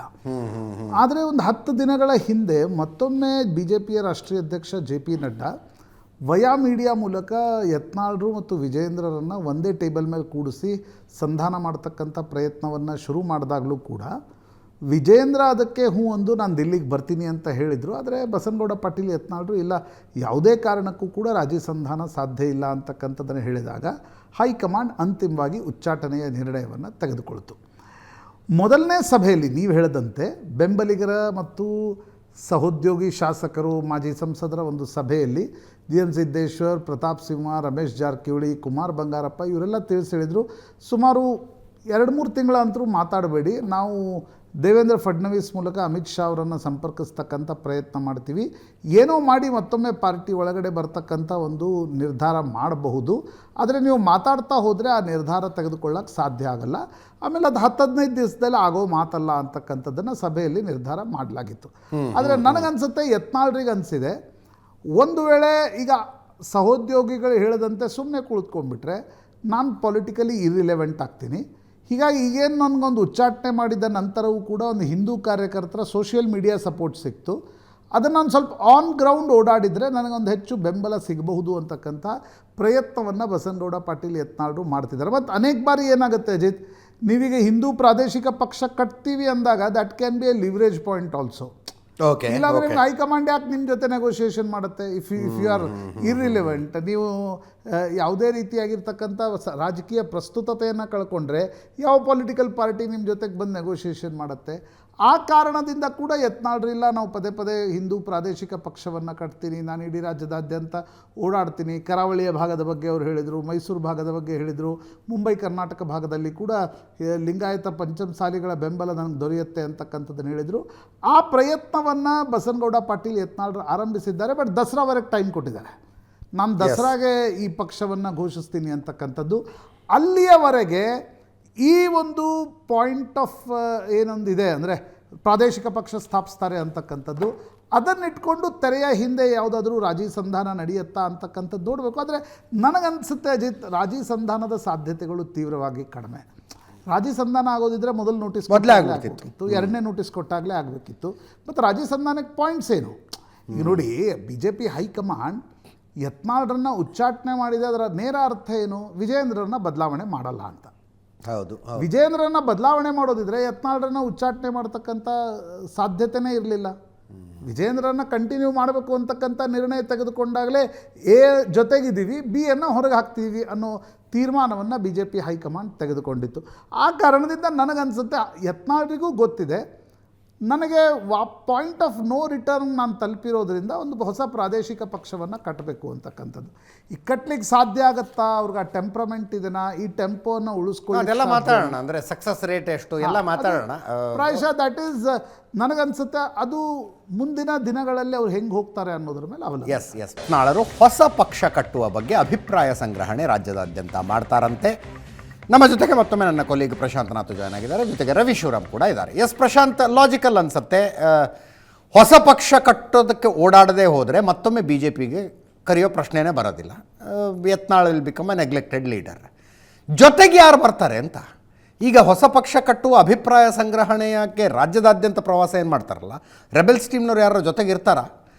ಅದೇ ನೋಡಿ, ಈಗ ರಮೇಶ್ ಜಾರಕಿಹೊಳಿ ಅವರೇನು ಬರೋ ಸಾಧ್ಯತೆಗಳು ಕಡಿಮೆ. ಈಗ ಪ್ರತಾಪ್ ಸಿಂಹ RSS ನಾಯಕರ ಜೊತೆ ಅವ್ರದ್ದು ಆಪ್ತ ಸಂಬಂಧಗಳಿವೆ. ಎಸ್, ಅವುಗಳನ್ನು ಬಿಟ್ಟು ಮತ್ತು ಮೈಸೂರು ಭಾಗದಲ್ಲಿ ಆ ಪಾಲಿಟಿಕ್ಸನ್ನು ಮಾಡಲಿಕ್ಕೆ ಸಾಧ್ಯ ಆಗುತ್ತಾ? Question mark. ಹೌದು. ಕುಮಾರ್ ಬಂಗಾರಪ್ಪ ಹಿಂದುತ್ವದ ಪ್ರಾದೇಶಿಕ ಪಾರ್ಟಿಗೆ ಬರ್ತಕ್ಕಂಥ ಸಾಧ್ಯತೆಗಳು ಕಡಿಮೆ, ಯಾಕಂದರೆ ಕ್ಷೇತ್ರ ಸೊರಬ. ಇನ್ನು GM ಸಿದ್ದೇಶ್ವರ್ ಏನು ಮಾಡ್ತಾರೆ ಅಂತಕ್ಕಂಥದ್ದು ನೋಡಬೇಕು. ಆದರೆ GM ಸಿದ್ದೇಶ್ವರ್ ಯಡಿಯೂರಪ್ಪನವ್ರ ಜೊತೆಗೆ ವಿಜಯೇಂದ್ರ ಜೊತೆಗೆ ತೀವ್ರವಾಗಿ ಮುನಿಸ್ಕೊಂಡಿದ್ದಾರೆ. ಹೀಗಾಗಿ ಈಗ ಬರದೇ ಹೋದರೂ ಕೂಡ ಒಂದು ರಿಸೋರ್ಸಸ್ ಮೊಬಿಲೈಸೇಷನ್ ದೃಷ್ಟಿಯಿಂದ GM ಸಿದ್ದೇಶ್ವರ್ ರೋಲ್ ಭಾಳ ದೊಡ್ಡದಿರುತ್ತೆ. ಮತ್ತು ಅಜಿತ್, ಒಂದು ಇರುತ್ತೆ ನೋಡಿ, ನಿನ್ನೆಯಿಂದ ಅನೇಕ ಶಾಸಕರು ಜೊತೆ ನಾನು ಮಾತಾಡ್ತಾ ಇದ್ದೆ, ಏನಾಗ್ಬೋದು ಅವ್ರು ಪ್ರಾದೇಶಿಕ ಪಕ್ಷ ಕಟ್ಟಿದರೆ. ನೋಡಿ, ಅಟ್ ದ ಪಾಯಿಂಟ್ ಅವ್ರ ಪಾರ್ಟಿಯಲ್ಲಿರೋವರೆಗೆ ವಿಜೇಂದ್ರ ವಿರುದ್ಧದ ಹೋರಾಟಕ್ಕೆ ಅನೇಕರು ಬೆಂಬಲ ಕೊಟ್ಟರು. ಕೆಲವರು ಪ್ರತ್ಯಕ್ಷವಾಗಿ ಕೊಟ್ಟರು, ಕೆಲವರು ಪರೋಕ್ಷವಾಗಿ ಕೊಟ್ಟರು. ನಾಳೆ ನೀವು ಪೊಲಿಟಿಕಲ್ ಪಾರ್ಟಿ ಮಾಡಿದಾಗ ಅದು ವಿಜೇಂದ್ರನಿಗೆ ಎಷ್ಟು ಹೊಡೆತ ಬಿಡುತ್ತೋ ಗೊತ್ತಿಲ್ಲ, ನಿಮ್ಮ ಕ್ಷೇತ್ರದಲ್ಲಿ ಹೊಡೆತ ಬೀಳುತ್ತೆ. ಹೌದು. ಈಗ ನೀವು ಯಾವುದೇ ಒಂದು ಕ್ಷೇತ್ರಕ್ಕೆ ಹೋಗಿ ಅಲ್ಲಿನ ಹಾಲಿ ಶಾಸಕ ಇರ್ಬೋದು ಅಥವಾ 5-10 ಸಾವಿರ ಮತಗಳ ಅಂತರದಿಂದ ಸೋತಿರ್ತಕ್ಕಂಥ BJP ಅಭ್ಯರ್ಥಿ ಇರ್ಬೋದು, ಆತ ನೆಕ್ಸ್ಟ್ ಮತ್ತೆ ಕ್ಯಾಂಡಿಡೇಟ್ ಆಗ್ತಾನೆ ಅನ್ನೋದು ವಿಶ್ವಾಸ ಇರುತ್ತೆ. ಯತ್ನಾಳ್ರಿಗೆ ನೀವು ಪರೋಕ್ಷವಾಗಿ ಬೆಂಬಲ ಕೊಟ್ಟರೆ ಅವ್ರು ಇನ್ನೊಂದು ಕ್ಯಾಂಡಿಡೇಟ್ ಹಾಕೋದು ಗ್ಯಾರಂಟಿ. ಒಂದು ವೇಳೆ ಅವ್ರು ಅಲ್ಲಿ ಇದ್ರ ಪ್ರಾದೇಶಿಕ ಪಕ್ಷ 28ರವರೆಗೆ ಇತ್ತು ಅಂತ ಅನ್ಕೋಣ, ನೀವು 5,000 6,000 ತೊಗೊಂಡ್ರೆ ಮತ್ತೆ ನಿಮ್ಗೆ ಗೆಲ್ಲಕ್ಕೆ ಹೇಗೆ ಸಾಧ್ಯ ಆಗುತ್ತೆ? ಹೌದು. ಹೀಗಾಗಿ ನೀವು ನೋಡಿ, ವಿಜೇಂದ್ರ ಯಡಿಯೂರಪ್ಪನವರ ವಿರುದ್ಧ ಹೋರಾಡೋ ತನಕ ಯತ್ನಾಳ್ರಿಗೆ ಪಾರ್ಟಿಯಲ್ಲಿ ಒಂದು ಮಟ್ಟದ ಬೆಂಬಲ ಸಿಕ್ಕಿರಬಹುದು. ಆದರೆ ಹೊರಗಡೆ ಹೋದ್ಮೇಲೆ ಇದೇನು ಸ್ಥಾಪಿತ ಪಾರ್ಟಿಯ ಹೈರಾರ್ಕಿ ಇದೆ, ಅಲ್ಲಿ ಬೆಂಬಲ ಕಡಿಮೆ ಆಗ್ಬೋದು ನನ್ನ ಅಂದಾಜಿಗೆ. ಓಕೆ. ಆದರೆ ಪಾರ್ಟಿಯಲ್ಲಿ ನಾರಾಜ್ ಇರ್ತಕ್ಕಂಥ, ಅಸಮಾಧಾನ ಇರ್ತಕ್ಕಂಥ ಕಾರ್ಯಕರ್ತರು ಮತ್ತು ನಾಯಕರ ಒಂದು ಪಡೆ ಇದೆ. ನನಗೆ ಪದಾಧಿಕಾರಿ ಸರಿ ಮಾಡಲಿಲ್ಲ, ನನಗೆ ಹೋದ ಸಲ ಟಿಕೆಟ್ ಕೊಡಲಿಲ್ಲ, ಇವರು ಯತ್ನಾಳ್ರ ಬೆಂಬಲಕ್ಕೂ ಕೂಡ ನಿಲ್ಬೋದು. ಎಸ್. ಅಂದರೆ ನೋಡಿ, ಅದರಲ್ಲಿ 2 ಸಂಗತಿಗಳಿವೆ. ಒಂದು, ಮ್ಯಾಕ್ರೋ ಲೆವೆಲ್ನಲ್ಲಿ ಹಿಂದುತ್ವ ಅಂತಕ್ಕಂಥದ್ದು ಒಂದು. ಬಟ್ ಅದು ಎಕ್ಸಾಕ್ಟ್ಲಿ ಆನ್ ಗ್ರೌಂಡ್ ಅದರ ಕನ್ವರ್ಷನ್ ರೇಟ್ ಏನು ಅನ್ನೋದು ಭಾಳ ಮುಖ್ಯ ಆಗುತ್ತೆ. ಈಗ ಮ್ಯಾಕ್ರೋ ಲೆವೆಲ್ನಲ್ಲಿ RSSನ ಕೆಲ ಸ್ವಯಂ ಸೇವಕರು ಕೂಡ ನಾನು ಸೋಷಿಯಲ್ ಮೀಡಿಯಾದಲ್ಲಿ ನೋಡ್ತಾ ಇದ್ದೆ, ವಿಜಯೇಂದ್ರರ ವಿರುದ್ಧ ಅವರು ಪೋಸ್ಟ್ಗಳನ್ನು ಹಾಕ್ತಾಯಿದ್ರು. ಆದರೆ ನಾಳೆ ಚುನಾವಣೆ ಪಾಲಿಟಿಕ್ಸು ಅಂತ ಬಂದಾಗ ಅವರು BJP ಮತ್ತು ಸಂಘ ಪರಿವಾರದಿಂದ ಕಟ್ ಆಫ್ ಆಗಿ ಆ ಕಡೆ ಹೋಗ್ತಾರಾ? ನಂಬರ್ 1. ನಂಬರ್ 2, ಸ್ಥಳೀಯ ಸಂಘ BJPಯನ್ನು ಬಿಟ್ಟು ಯತ್ನಾಳ್ರ ಬೆಂಬಲಕ್ಕೆ ನಿಲ್ಲುತ್ತಾ? Most unlikely. ನಿಲ್ಲುತ್ತಾ ಅಂತಕ್ಕಂಥದ್ದು ಕೂಡ ಬಹಳ ಮುಖ್ಯ ಆಗುತ್ತೆ. ಹೀಗಾಗಿ ಇಷ್ಟು ಬೇಗ ಯಾವುದನ್ನು ರಾಜಕಾರಣದಲ್ಲಿ ಶರ ಬರೀಲಿಕ್ಕಾಗಲ್ಲ. ಹಿಂದೆ ಅನೇಕ ನಿಮ್ಮ ಪ್ರಮೋದ್ ಮುತಾಲಿಕ್ರದ್ದು ನೆನಪಿದ್ರೆ ಅವರೊಂದು ಪಾರ್ಟಿ ಮಾಡಿದರು. ಅವರು ಬಾಲ್ ಠಾಕ್ರೆಗೆ ಭೇಟಿಯಾಗಿ ಬಂದುಬಿಟ್ರು ಅಜಿತ್. ಅವ್ರು ಯಾಕೆ ಮುನಿಸ್ಕೊಂಡಿದ್ರು? ಅದೇ ವಿಜಯಪುರದ ಕಾರಣದಿಂದಲೇ ಮುನಿಸ್ಕೊಂಡಿದ್ರು. ಇವರು ಬಜರಂಗ ದಳದ 2001ರಲ್ಲಿ ಹುಬ್ಳಿಯಲ್ಲಿ ಒಂದು ದೊಡ್ಡ ಗಲಾಟೆ ಆಯಿತು. ಸೆಪ್ಟೆಂಬರ್ 15, 2001. ಪ್ರವೀಣ್ ಭಾಯ್ ತೊಗಾಡಿಯಾ ಬಂದಿದ್ದರು, ಆಚಾರ್ಯ ಧರ್ಮೇಂದ್ರ ಬಂದಿದ್ದರು, ಭಾಳ ದೊಡ್ಡ ಗಲಾಟೆ ಆಯಿತು. ಅದಾದಮೇಲೆ ಪ್ರಮೋದ್ ಮುತಾಲಿಕ್ರ ವಿರುದ್ಧ ಕೇಸ್ಗಳ ಮೇಲೆ ಕೇಸ್ಗಳು ಹಾಕ್ಲಿಕ್ಕೆ ಶುರು ಆದರು. ಅವರು ವಿಜಯಪುರ ಜೈಲಿನಲ್ಲಿ SM ಕೃಷ್ಣ ಸರ್ಕಾರ ಇತ್ತು ಅನ್ಸುತ್ತೆ ನನಗೆ. ವಿಜಯಪುರ ಜೈಲಿನಲ್ಲಿ ಬಂದಿಯಾಗಿದ್ದರು ಪ್ರಮೋದ್ ಮುತಾಲಿಕ್. ಯಡಿಯೂರಪ್ಪ ಮತ್ತು ಅನಂತಕುಮಾರ್ ಇಬ್ಬರು ಆ ಜೈಲಿನಲ್ಲಿ ಹೋಗಿ ಪ್ರಮೋದ್ ಮುತಾಲಿಕ್ರನ್ನ ಭೇಟಿ ಆಗಲಿಲ್ಲ ಅನ್ನೋದು ಮುತಾಲಿಕ್ರ ಸಿಟ್ಟಿಗೆ ಕಾರಣ ಆಯಿತು. ಅವರು ಹೊರಗಡೆ ಬಂದಮೇಲೆ ಅವರು ಒಂದಿಷ್ಟು ಬೆಂಬಲಿಗರಿದ್ರು. ಈಗ ಈ ಬೀದರ್ನಲ್ಲಿ BJPಯಲ್ಲಿ ಇದ್ದಾರೆ ನೋಡಿ, ಈಶ್ವರ್ ಸಿಂಗ್ ಠಾಕೂರ್. ಬೆಳಗಾವಿಯಲ್ಲಿ ವಿಲಾಸ್ ಪವಾರ್ ಅಂತಿದ್ರು, ಹುಬ್ಳಿಯಲ್ಲಿ ಮನೋಜ್ ಹಾನ್ಗಲ್ ಅಂತಿದ್ರು. ಇವರೆಲ್ಲ ಬಜರಂಗ ದಳ BJP ಯುವ ಮೋರ್ಚಾದಲ್ಲಿದ್ದರು. ಇವರು ಮುತಾಲಿಕ್ರಿಗೆ ಬೆಂಬಲ ಕೊಟ್ಟರು. ಮುತಾಲಿಕ್ರು ಹೋಗಿ ಸಂಘ ಪರಿವಾರವನ್ನು ಕೂಡ ಬಿಟ್ಟು ಒಂದು ಶಿವಸೇನೆ ಮಾಡಿದರು. ಬಾಲ್ ಠಾಕ್ರೆಯನ್ನು ಭೇಟಿಯಾಗಿ ಬಂದು ಹುಬ್ಳಿಯಲ್ಲಿ ಪ್ರೆಸ್ ಕಾನ್ಫರೆನ್ಸ್ ಮಾಡ್ತಾರೆ. ಇಡೀ ಕರ್ನಾಟಕದಲ್ಲಿ ನೀವು ಬಾಲ್ ಠಾಕ್ರೆ ಪಾರ್ಟಿ ಇಟ್ಕೊಂಡು ಗಡಿ ಪ್ರಶ್ನೆ ಬಂದಾಗ ಹೆಂಗೆ ಅವ್ರಿಗೆ ತಕ್ಷಣಕ್ಕೆ ಒಂದು ದಿನಕ್ಕೆ ಆ ಶಿವಸೇನೆ ಬೇರೆ ಈ ಶಿವಸೇನೆ ಬೇರೆ ಅಂತ ಹೇಳಿದರು. ಯಾಕಂದರೆ ಶಿವಸೇನೆಯ ಸ್ಟ್ಯಾಂಡ್ ಏನಿದೆ, ನಿಪ್ಪಾಣಿ, ನಿಮಗೆ ಸದಲ್ಗ, ಕಾರವಾರದ ಕೆಲ ತಾಲೂಕುಗಳು ಮಹಾರಾಷ್ಟ್ರಕ್ಕೆ ಸೇರಬೇಕು ಅನ್ನೋ ಶಿವಸೇನೆ ಡಿಮಾಂಡ್ ಇದೆ. ಅದನ್ನು ಹೇಗೆ ಪ್ರಮೋದ್ ಮುತಾಲಿಕ್ ಕರ್ನಾಟಕದಲ್ಲಿ ಪಾಲಿಟಿಕ್ಸ್ ಮಾಡುವಾಗ ಬೆಂಬಲಿಸ್ತಾರೆ? ತಕ್ಷಣಕ್ಕೆ ಅದನ್ನು ಅಬಂಡನ್ ಮಾಡಿ ಕರ್ನಾಟಕ ಶಿವಸೇನೆ ಮಾಡಿದರು. ಆದರೆ ಅದು ಭಾಳ ದಿನ ನಿಲ್ಲಿಲ್ಲ. ಈಗ ಯತ್ನಾಳ್ರು ಇವತ್ತಿನ ಮಟ್ಟಕ್ಕೆ ಒಂದು ಟೆಂಪೋ ಇದೆ. ಇವತ್ತಿನ ಮಟ್ಟಕ್ಕೆ ಸೋಷಿಯಲ್ ಮೀಡಿಯಾದಲ್ಲಿ ಒಂದು ಬಜ್ ಕ್ರಿಯೇಟ್ ಆಗಿದೆ ಯತ್ನಾಳ್ರ ಬಗ್ಗೆ. ಆದರೆ ಇದನ್ನು ಎಷ್ಟು ಮುಂದಕ್ಕೆ ಅವ್ರು ತೆಗೆದುಕೊಂಡು ಹೋಗ್ಲಿಕ್ಕೆ ಸಾಧ್ಯ ಆಗುತ್ತೆ ಅಂತಕ್ಕಂಥದ್ದು it purely depends on him. ರಾಜಕಾರಣದಲ್ಲಿ ನೀವು ಯಾರನ್ನೂ ಕೂಡ ರೈಟ್ ಆಫ್ ಮಾಡೋಕ್ಕಾಗಲ್ಲ ಅಜಿತ್. ಇವತ್ತಿಲ್ಲಿ ಕೂತ್ಕೊಂಡು ನಾನು ಸ್ಟುಡಿಯೋದಲ್ಲಿ ಕೂತ್ಕೊಂಡು ಯತ್ನಾಳ್ರು ಏನೂ ಮಾಡೋಕ್ಕಾಗಲ್ಲ ಅಥವಾ ಯತ್ನಾಳ್ರು ಹಂಗೆ ಮಾಡ್ಬೋದು, ಎರಡೂ ನನಗನ್ಸುತ್ತೆ ಇಟ್ಸ್ ಪ್ರೀ ಮ್ಯಾಚ್ಯೂರ್. ಇಷ್ಟು ಹೇಳ್ಬೋದು, ಯತ್ನಾಳ್ರು ಓಡಾಡ್ಲಿಕ್ಕೆ ಶುರು ಮಾಡಿದ್ದಾರೆ. ಅವ್ರಿಗೂ ಈ ಅಗ್ನಿ ಪರೀಕ್ಷೆಯ ಅರಿವಿದೆ. ಒಂದು ರಾಷ್ಟ್ರೀಯ ಪಕ್ಷದಲ್ಲಿದ್ದಾಗ, ಸಂಘ ಪರಿವಾರದ ಜೊತೆಗಿರ್ತಕ್ಕಂಥ ಪಕ್ಷದಲ್ಲಿದ್ದಾಗ ನಿಮ್ಗೆ ಯಾವ ರೀತಿಯಾಗಿರ್ತಕ್ಕಂಥ ಒಂದು ಎಕೋಸಿಸ್ಟಮ್ ಇರುತ್ತೆ. ನೀವು ಹೊರಗಡೆ ಹೋದಾಗ ಏಕಾಂಗಿಯಾಗಿರ್ತಾರೆ. ಮತ್ತು ಯತ್ನಾಳ್ರಿಗೆ ಇನ್ನೊಂದು ಸಮಸ್ಯೆನೂ ಕೂಡ ಇದೆ. ಅದು ಅನಂತಕುಮಾರ್ ಹೆಗಡೆಗೂ ಇತ್ತು, ಯತ್ನಾಳ್ರಿಗೆ ಇತ್ತು. ಅವರು ಹಿಂದುತ್ವದ ಐಕಾನ್ಗಳು ಹೌದು ಅಜಿತ್. ಆದರೆ ನೀವು ಸ್ಥಳೀಯವಾಗಿ ಅವರ RSS ಜೊತೆಗಿನ ಕ್ರೆಡೆನ್ಷಿಯಲ್ಸ್ ಆ್ಯಂಡ್ RSS ಜೊತೆಗಿನ ಸಂಬಂಧಗಳನ್ನು ಚೆಕ್ ಮಾಡಿ. ಇಬ್ರಿಗೂ RSS ಜೊತೆ ಸಂಬಂಧ ಸರಿ ಇಲ್ಲ. ಕರೆಕ್ಟ್. ಲೋಕಲಿ ಕರ್ನಾಟಕದ ಉತ್ತರ ಪ್ರಾಂತದ ಜೊತೆಗೆ ಅನಂತಕುಮಾರ್ ಹೆಗಡೆಗೂ ಸಂಬಂಧ ಚೆನ್ನಾಗಿರಲಿಲ್ಲ, ಬಸವನಗೌಡ ಪಾಟೀಲ್ ಯತ್ನಾಳ್ಗೂ ಸಂಬಂಧ ಚೆನ್ನಾಗಿಲ್ಲ. ಹಾಗಿರುವಾಗ ನೀವು ಕೇಡರ್ ನೋಡಿ, ಇವತ್ತು ನಿಮ್ಗೆ ಸೋಷಿಯಲ್ ಮೀಡಿಯಾದಲ್ಲಿ ಕೇಡರ್ ಸಿಗೋದು ಬೇರೆ. ಪೊಲಿಟಿಕಲ್ ಪಾರ್ಟಿ ಮಾಡಿದಾಗ ರಿಸೋರ್ಸಸ್ ಬೇಕು, ಪ್ರತಿಭಟನೆ ನಡೆಸಬೇಕು, ಆಲ್ಟರ್ನೇಟಿವ್ ಅಜೆಂಡಾ ಕೊಡಬೇಕು. ಏನು ಹೇಳ್ತೀರಿ ಪೊಲಿಟಿಕಲ್ ಪಾರ್ಟಿಯಲ್ಲಿ? ದಿನ ಬೆಳಗ್ಗೆ ಇದ್ದರೆ ಯಡಿಯೂರಪ್ಪನವ್ರ ಬಗ್ಗೆ ಏನು ಮಾತಾಡ್ತಿದ್ದಾರಲ್ಲ ಅದನ್ನು ಹೇಳ್ತಾ ನೀವು ಪೊಲಿಟಿಕಲ್ ಪಾರ್ಟಿ ಕಟ್ಟೋಕ್ಕಾಗಲ್ಲ. ಹೌದು, ಇವನನ್ನು ನಂಬಿದ್ರೆ ದಡ ಸೇರ್ತೀನಪ್ಪ ಅಂತ ಕಾರ್ಯಕರ್ತರಿಗೆ, ನಾಯಕರಿಗೆ ಅನಿಸ್ಬೇಕು. ಯತ್ನಾಳ್ರು ಇಲ್ಲಿಯವರೆಗೆ ಅದನ್ನು ಮಾಡಿಲ್ಲ ಅಜಿತ್. ಹೌದು ನೋಡಿ, ಅವರ ಬದ್ಧತೆ ಬಗ್ಗೆ, ಇರುವ ರಾಜಕಾರಣಿಗಳಲ್ಲಿ ಅವರ ಪ್ರಾಮಾಣಿಕತೆ ಬಗ್ಗೆ ಸಂಶಯಗಳಿಲ್ಲ. ಆದರೆ ಯತ್ನಾಳ್ರು ಇಲ್ಲಿಯವರೆಗೆ ಸಂಘಟನೆಯನ್ನು ಮಾಡಿ ತೋರಿಸಿದ ವ್ಯಕ್ತಿಯಲ್ಲ. ಅವರೇನು BJPಯ ರಾಜ್ಯಾಧ್ಯಕ್ಷರಾಗಿಯೋ ಏನೋ ಭಾರಿ ಸಂಘಟನೆ ಮಾಡಿಬಿಟ್ರು, ಪಾರ್ಟಿಯನ್ನು ಅಧಿಕಾರಕ್ಕೆ ತರುವಲ್ಲಿ ಅವರ ಪಾತ್ರ ಇರಲಿಲ್ಲ. ಅವರು ಇಲ್ಲಿಯವರೆಗೆ ಕರ್ನಾಟಕದ BJP ಕೋರ್ ಕಮಿಟಿಯ ಸದಸ್ಯರು ಕೂಡ ಆಗಿರಲಿಲ್ಲ. ಹೌದು. ಹೀಗಿರುವಾಗ ಯತ್ನಾಳ್ರು ಒಂದು ಪಕ್ಷ ಕಟ್ಟಿ ಸಂಘಟನೆ ಮಾಡಿ ಅದಕ್ಕೆ ಹಣಕಾಸಿನ ವ್ಯವಸ್ಥೆಯನ್ನು ಜೋಡಿಸಿ, ಎಲ್ಲದಕ್ಕಿಂತ ಹೆಚ್ಚಾಗಿ ಮುಂದಿನ 3 ವರ್ಷಗಳ ಕಾಲ ಅದನ್ನು ಕಾಯ್ದುಕೊಳ್ಬೇಕು. ಇವತ್ತು 2025 ಮಾಡೋದು. ಹೌದು, ಅದು ಕಷ್ಟ. 3 years ಅಂದರೆ ಒಂದು 1000 ದಿನ ಇಟ್ಕೊಳ್ಳಿ ನೀವು. 1000 ದಿನ ಅದನ್ನು ಸಸ್ಟೈನ್ ಮಾಡಬೇಕು ಪೊಲಿಟಿಕಲ್ ಪಾರ್ಟಿಯನ್ನು. ಅದು ಸಾಧ್ಯ ಆಗತ್ತಾ? That is a big question mark ಅಂತ ಅನ್ಸುತ್ತೆ ನನಗೆ. ಎಸ್, ರವಿ ಶಿವರಾಮ್ ಕೂಡ ಇದ್ದಾರೆ ನಮ್ಮ ಜೊತೆಗೆ. ರವಿ, ಏನಂತಾರೆ ಯತ್ನಾಳ್ ಬಣದವರು, ಈ ರೆಬೆಲ್ಸ್ ಟೀಮ್ನವರು? This is a well thought ಅನೌನ್ಸ್ಮೆಂಟಾ? ಎಲ್ಲರ ಜೊತೆಗೆ ಚರ್ಚೆ ಮಾಡಿ, ತಮ್ಮ ಟೀಮ್ನವ್ರ ಜೊತೆ ಚರ್ಚೆ ಮಾಡಿ ಅವರ ಒಪ್ಪಿಗೆ ಪಡೆದು ಹೊಸ ಪಕ್ಷದ ಸ್ಥಾಪನೆ ಘೋಷಣೆ ಮಾಡಿರೋದ ಹೆಂಗೆ?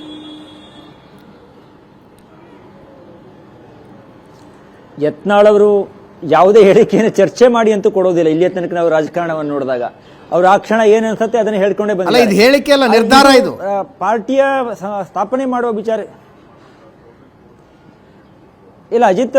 ಆ ರೀತಿಯ ಚರ್ಚೆಗಳನ್ನ ಪಾರ್ಟಿ ಮಾಡೋದ್ರ ಬಗ್ಗೆ ಇನ್ನೂ ಕೂಡ ವಿಸ್ತೃತವಾಗಿ ಅವರ ಟೀಮ್ ಅವ್ರ ಜೊತೆ ಚರ್ಚೆ ಮಾಡಿದ ಯಾವುದೇ ಮಾಹಿತಿಗಳಿಲ್ಲ. ಆದ್ರೆ ಯತ್ನಾಳ್ ಬಹಳ ಒಂದು ರೀತಿ ಉತ್ಸಾಹದಲ್ಲಿದ್ದಾರೆ. ಯಾಕೆ? ಪ್ರಶಾಂತ್ ಹೇಳಿದ್ರು, ಸೋಷಿಯಲ್ ಮೀಡಿಯಾ ಎಲ್ಲ ವಿಚಾರಗಳನ್ನ ಪ್ರಸ್ತಾಪ ಮಾಡಿದ್ರು. ಯತ್ನಾಳ್ ಅವರಿಗೆ ರೆಬಲ್ ಆಗಿ ಪಾರ್ಟಿಯಿಂದ ಹೊರಗಡೆ ಹೋದ್ರು. ಅವರು ಪಾರ್ಟಿಯಿಂದ ಹೊರಗಡೆ ಹೋದ್ಮೇಲೆ ಮತ್ತಷ್ಟು ರೆಬಲ್ ಆಗಿದ್ದಾರೆ. ಅಂದ್ರೆ ಯಾರು ರೆಬೆಲ್ ಆಗಿ ಪಾರ್ಟಿಯಿಂದ ಹೊರಗೆ ಹೋಗಿರ್ತಾರೋ ಅವ್ರಿಗೆ ತಾನು ಸರ್ವೈವ್ ಆಗ್ತೀನಿ ಅನ್ನೋದಕ್ಕಿಂತ ಮಿಗಿಲಾಗಿ ನಾನು ಯಾವ ಪಾರ್ಟಿಯಿಂದ ಬಿಟ್ಟು ಬಂದೆ, ನನಗೆ ಯಾರೆಲ್ಲ ಸಮಸ್ಯೆಯನ್ನ ಮಾಡಿದ್ರು ಅವ್ರಿಗೆ ಮತ್ತಷ್ಟು ನಾನು ತೀಕ್ಷ್ಣವಾದ ಏಟನ್ನ ಕೊಡಬೇಕು ಅನ್ನುವಂತ ಒಂದು ರೀತಿ ಚಾಲೆಂಜಿಂಗ್ ಆಗಿ ತೆಗೆದುಕೊಳ್ತಾರೆ. ಯಡಿಯೂರಪ್ಪನವರನ್ನ ಯಾರು ಉಚ್ಚಾಟನೆ ಮಾಡಿರಲಿಲ್ಲ ಅಜಿತ್. ನನಗೆ ಅವ್ರ ಜೊತೆ ಆ ಸಂದರ್ಭದಾದಂಥ ಅನೇಕ ಹಿರಿಯ ನಾಯಕರ ಜೊತೆ ಅವರು ಮಾತಾಡ್ತಾ ಇದ್ರು. ಯಡಿಯೂರಪ್ಪನವರೇ, ನೀವು ಯಾವುದೇ ಕಾರಣಕ್ಕೂ ಪಾರ್ಟಿ ಕಟ್ಟಬೇಡಿ, ನಿಮಗೆ ಪಾರ್ಟಿಯಲ್ಲಿ ಬೇಸರ ಆಗಿದ್ರೆ ನಾವು ಮಾತಾಡ್ತೀವಿ, ಪಾರ್ಟಿ ಕಚೇರಿಗೆ ಬನ್ನಿ, ನಾವು ಕುಳಿತುಕೊಳ್ಳೋಣ ಅಂತ ಹೇಳಿದಾಗ ಯಡಿಯೂರಪ್ಪನವ್ರು ರಾತ್ರಿ ಎಲ್ಲ ಓಕೆ ಅಂತ ಹೇಳಿ ಬೆಳಗಾದ್ರೆ 4 ಗಂಟೆ 5 ಗಂಟೆ ಒಳಗಡೆ ಮತ್ತೆ ಕರೆ ಮಾಡ್ತಾ ಇದ್ರಂತೆ. ಪತ್ರಿಕೆಯಲ್ಲಿ ಹೀಗೆ ಬಂದಿದೆ, ಆ ಪತ್ರಿಕೆಯಲ್ಲಿ ಹೀಗೆ ಬಂದಿದೆ, ಪಾರ್ಟಿ ಮಾಡೋದೇ, ಜನ ನಮ್ಮ ಜೊತೆ ಇದ್ದಾರೆ ಹೇಳುವಂತ ಮಾತುಗಳನ್ನ ಹೇಳ್ತಾ ಇದ್ರಂತೆ. ಅಂದ್ರೆ ಯಡಿಯೂರಪ್ಪನವರಿಗೆ ಪಾರ್ಟಿಯಲ್ಲಿ ಅಷ್ಟು ಇರಿಟೇಷನ್ ಆಗಿತ್ತು. ತಾನು ಬಿಜೆಪಿಗೆ ಒಂದು ಪಾಠವನ್ನ ಕಲಿಸಬೇಕು ಅನ್ನುವಂತ ನಿರ್ಧಾರಕ್ಕೆ ಬಂದಿದ್ರು. ಅವರು ಪಾರ್ಟಿಯನ್ನ ಕಟ್ಟಿದ್ರು. ಸಕ್ಸಸ್ ಆಯ್ತೋ ಸಕ್ಸಸ್ ಆಗಿಲ್ವೋ, ಬಿಜೆಪಿ ಸೋಲ್ಸಕ್ಕೆ ಅವರು ಪ್ರಮುಖವಾದ ಕಾರಣೀಕರ್ತರಾದ್ರು. ಈಗ ಯತ್ನಾಳ್ ಅವ್ರಿಗೆ ಅಜಿತ್ ಅವರು ಸಕ್ಸಸ್ ಆಗ್ತಾರೋ ಬಿಡ್ತಾರೆ ಅನ್ನುವ ಪ್ರಶ್ನೆಯನ್ನು ಆಮೇಲೆ ಇಡೋಣ. ಆದ್ರೆ ವ್ಯವಸ್ಥೆಯ ಒಳಗಡೆ ಅಥವಾ ಅವ್ಯವಸ್ಥೆಯ ಒಳಗಡೆ ಒಂದು ಅವಕಾಶವೂ ಇರ್ತದೆ, ಎಲ್ಲಾ ಕ್ಷೇತ್ರದಲ್ಲಿ ಇರ್ತವೆ.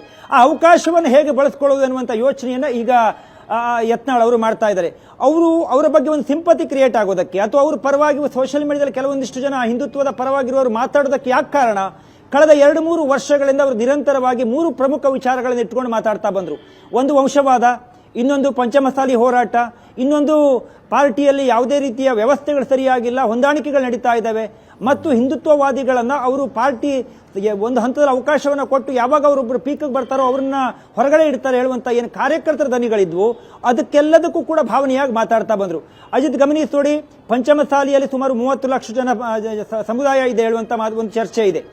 ಅವರಿಗೆಲ್ಲರಿಗೂ ಕೂಡ ಯತ್ನಾಳ್ ಅವರನ್ನ 4 ವರ್ಷಗಳ ಹಿಂದೆ ಉಚ್ಚಾಟನೆ ಮಾಡಿದ್ರೆ ಈ ಭಾವನೆಗಳು ಬರ್ತಾ ಇದ್ವಲ್ವೋ ಗೊತ್ತಿಲ್ಲ.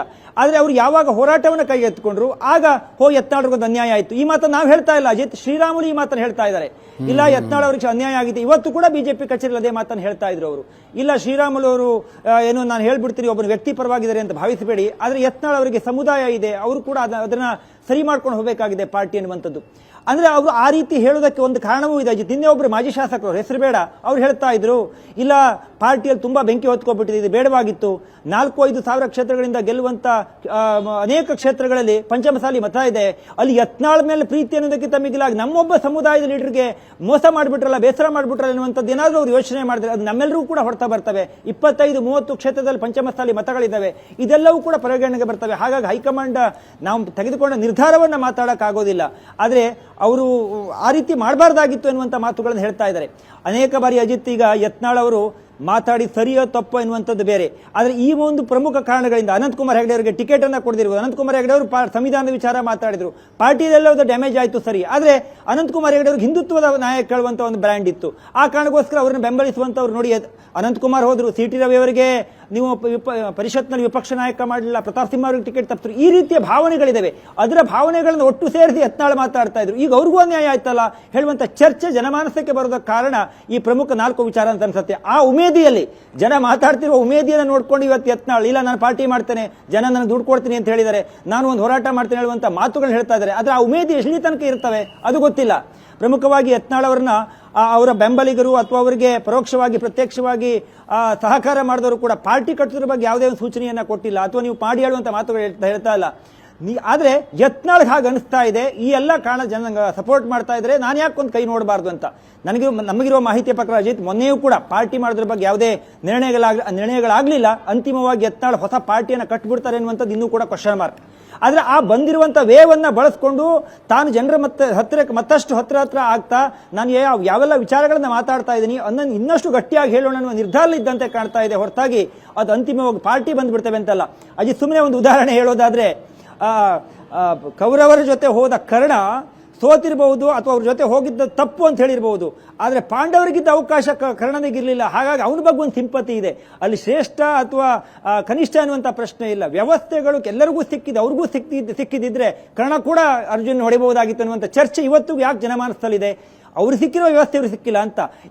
ಈಗ ಯತ್ನಾಳ್ ಹೇಳ್ತಿರೋ ವಿಚಾರವನ್ನು ನೀವು ಗಮನಿಸಿ ನೋಡಿದಾಗ ಯತ್ನಾಳ್ ಇಷ್ಟೆಲ್ಲ ಮಾತಾಡಿದ್ರು, ಆದ್ರೆ ಅವ್ರಿಗೆಲ್ಲರೂ ಪಾರ್ಟಿಯಲ್ಲಿ ವಿರೋಧವನ್ನೇ ಮಾಡಿದ್ರೆ ಹೊರತಾಗಿ ಅವ್ರು ಹೇಳಿದ್ ಒಂದಿಷ್ಟು ಸರಿ ಇರಬಹುದಲ್ಲ ಅಂತ ಯಾಕೆ ಯೋಚನೆ ಮಾಡಿಲ್ಲ ಅನ್ನುವಂಥ ಮಾತುಗಳನ್ನು ಕಾರ್ಯಕರ್ತ ಹೇಳ್ತಾ ಇದ್ದಾರೆ. ಆ ಒಂದು ವೇವನ್ನ ಇಟ್ಕೊಂಡು ಜನರ ಮಧ್ಯೆ ಹೋಗೋದಕ್ಕೆ ಯತ್ನಾಳ್ ತೀರ್ಮಾನ ಮಾಡಿದಂತೆ ಕಾಣ್ತಾ ಇದೆ. ಆದ್ರೆ ಅವ್ರ ಜೊತೆ ಯಾರು ಹೋಗ್ತಾರೆ, ಯಾರು ಹೋಗೋದಿಲ್ಲ, ಇದು ಇನ್ನೂ ಕೂಡ ಹೇಳೋದು ಬಹಳ ತುರ್ತಾಗಿ ಹೇಳಿದಂತೆ ಆಗ್ತಾ ಇದೆ. ಒಟ್ಟಾರೆ ಯತ್ನಾಳ್ ಅವರು ಅಂತಿಮವಾಗಿ ನೀವು ಕೇಳಿದಾಗ ಇನ್ನೂ ಕೂಡ ಕ್ವಶನ್ ಮಾರ್ಕ್ ಅವರು ಪಾರ್ಟಿಯನ್ನು ಮಾಡೋದರ ವಿಚಾರವಾಗಿ. ಪ್ರಶಾಂತ್, ಕ್ವಿಕ್ಲಿ ಪ್ಯೂರ್ಲಿ ಮ್ಯಾಥಮೆಟಿಕ್ಸ್ ಮಾತಾಡೋದಾದರೆ ಯತ್ನಾಳರು ಹೊಸ ಪಕ್ಷ ಸ್ಥಾಪನೆ ಮಾಡಿ 2028ರಲ್ಲಿ ಕ್ಯಾಂಡಿಡೇಟ್ಗಳನ್ನು ಹಾಕಿದ್ರು ಅಂತಲೇ ಇಟ್ಕೊಳ್ಳೋಣ. ಎಷ್ಟು ಕ್ಷೇತ್ರಗಳಲ್ಲಿ ಬಿ ಜೆ ಪಿ ಹೊಡೆತ ಆಗ್ಬೋದು? ಮ್ಯಾಥಮೆಟಿಕ್ಸ್ ಅದೇ ನೋಡಿ, ಯತ್ನಾಳರ ಪ್ರಾಬಲ್ಯ ಇರ್ತಕ್ಕಂಥದ್ದು ಬಾಗಲಕೋಟೆ, ಬಿಜಾಪುರ, ಬೆಳಗಾವಿ, ಚಿಕ್ಕೋಡಿ, ಧಾರವಾಡ, ಹಾವೇರಿ, ಕೊಪ್ಪಳ, ಇಲ್ಲಿ ಪಂಚಮಸಾಲಿಗಳದ್ದೊಂದು ಪ್ರಾಬಲ್ಯ ಇದೆ. ಎಷ್ಟು ಕ್ಷೇತ್ರಗಳಲ್ಲಿ ಅವ್ರಿಗೆ ಅಭ್ಯರ್ಥಿಗಳು ಸಿಗ್ತಾರೆ ಎಷ್ಟು. ಆಮೇಲೆ ಆಗಿನ 2028ರ ರಾಜಕೀಯ ಸ್ಥಿತಿಗತಿ ಏನಿರುತ್ತೆ, ಬಿ ಜೆ ಪಿಯ ಹೈಕಮಾಂಡ್ನಲ್ಲಿ ಏನು ಘಟನಾವಳಿಗಳು ನಡೀತಿರ್ತವೆ, ಇವೆಲ್ಲವೂ ಕೂಡ ಮುಖ್ಯ ಆಗುತ್ತೆ.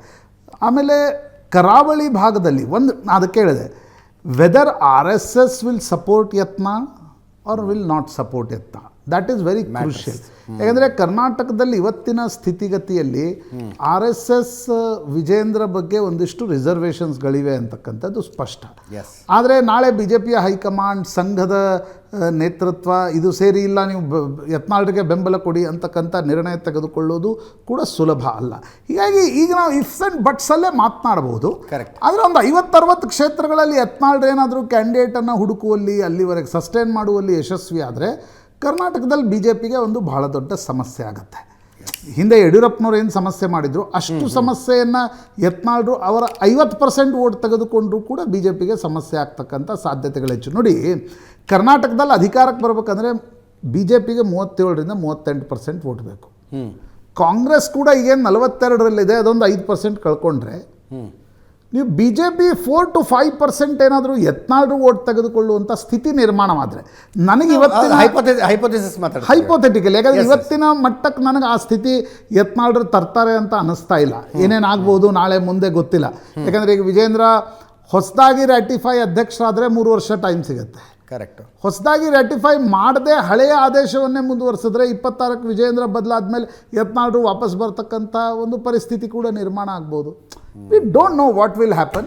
ನನಗನ್ಸೋದು ಟು ಪ್ರೀ ಮ್ಯಾಚೂರ್ಡ್. ಆದರೆ ಯತ್ನಾಳ್ರಿಗೆ ಅನಿಸ್ತಾ ಇದೆ, ನಾನು ಹಿಂದೂ ಪಾರ್ಟಿ ಕಟ್ತೀನಿ ಅಂತ ಹೊರಟ್ರೆ ಬಿ ಜೆ ಪಿ ಹೈಕಮಾಂಡ್ ಮತ್ತು RSS ನನ್ನನ್ನು ಕರೆದು ಮಾತನಾಡಿಸುತ್ತೆ, ಇಲ್ಲಾಂದರೆ ಮಾತಾಡಿಸಲ್ಲ. ಅಷ್ಟೇ ಈಗ ಸದ್ಯಕ್ಕೆ ಅವ್ರಿಗಿರ್ತಕ್ಕಂಥ ಆಲೋಚನೆ ಅಂತ. And he is right in his own way. Definitely. ಹೌದು. ಈಗ ನಿಮಗೆ ಈಗ ನೀವು ಬೆಂಬಲಿಗರ ಬಗ್ಗೆ ಕೇಳಿದ್ರಿ, ಅವ್ರಿಗೂ ಗೊತ್ತಿದೆ ಬೆಂಬಲಿಗರಿಂದ ನನಗೆ ಭಾಳ ದೊಡ್ಡ ಉಪಯೋಗ ಆಗಲ್ಲ. ಬಿ ಜೆ ಪಿಯ ಒಳಗಿನ ಹೋರಾಟದಲ್ಲಿ ಉಪಯೋಗ ಆಗ್ಬೋದು, ಹೊರಗಡೆ ಬಂದು ಹೋರಾಟದಲ್ಲಿ ಬೆಂಬಲಿಗರು ಏನು ಮಾಡ್ತಾರೆ? ಕರೆಕ್ಟ್. ಆ ಕಾರಣಕ್ಕೋಸ್ಕರ ಯತ್ನಾಳ್ರು ಏಕ್ಲಾ ಚಲೋರೆ ಅಂತ ನಿನ್ನೆಯಿಂದ ಹೊರಟಿದ್ದಾರೆ ಅಂತ ನನಗನ್ಸುತ್ತೆ. ಓಕೆ, ಲೆಟ್ಸ್ ಸಿ ಮುಂದೆ ಏನಾಗುತ್ತೆ ಅಂತ. ಭಾಳ ಹೈಪೋಥೆಟಿಕಲಿ ಮಾತಾಡೋದು ಕೂಡ ಬೇಡ. ಮುಂದಿನ ಸುದ್ದಿಗೆ ಹೋಗೋಣ. ಕಾಂಗ್ರೆಸ್ಸಿನ ಸುದ್ದಿ. ಸತೀಶ್ ಜಾರಕಿಹೊಳಿ ಅವರು ಇತ್ತೀಚೆಗೆ ದಿಲ್ಲಿಗೆ ಹೋದರು. ರಣದೀಪ್ ಸಿಂಗ್ ಸುರ್ಜೇವಾಲಾ, KC ವೇಣುಗೋಪಾಲ್, ಮಲ್ಲಿಕಾರ್ಜುನ ಖರ್ಗೆ ಅವರನ್ನು ಭೇಟಿಯಾದರು. ಎಲ್ಲರೂ ಹನಿ ಟ್ರ್ಯಾಪ್ ವಿಷಯ ಮಾತಾಡೋಕ್ಕೆ ಅಂತ ಅಂದ್ಕೊಂಡ್ರು. ಡೆಫಿನೆಟ್ಲಿ ಆ ವಿಷಯ ಚರ್ಚೆ ಆಗಿರುತ್ತೆ. ಅದರ ಜೊತೆಗೆ KPCC ಅಧ್ಯಕ್ಷ ಸ್ಥಾನದ ಚರ್ಚೆ ಕೂಡ. ಮತ್ತೊಮ್ಮೆ ಸಿದ್ದರಾಮಯ್ಯ ಬಣ.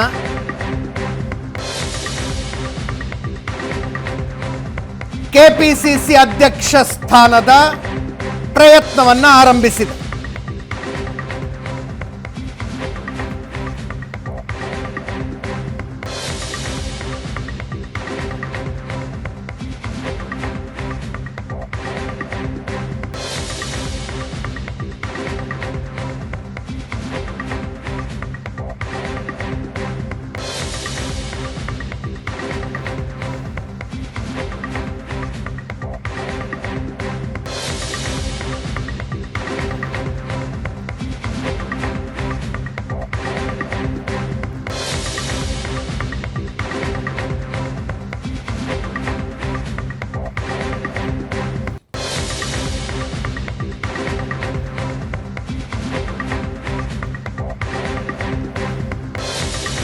ಸತೀಶ್ ಜಾರಕಿಹೊಳಿ ಅವರೊಬ್ಬರೇ ಅಲ್ಲ,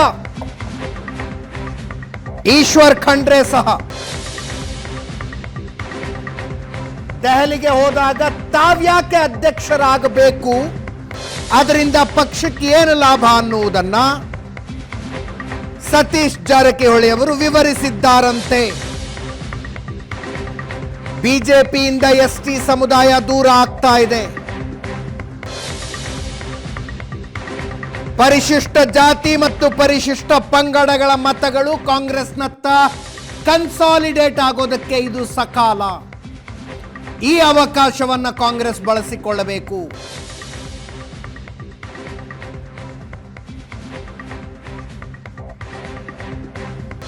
ಸತೀಶ್ ಜಾರಕಿಹೊಳಿ ಅವರ ವಾದ.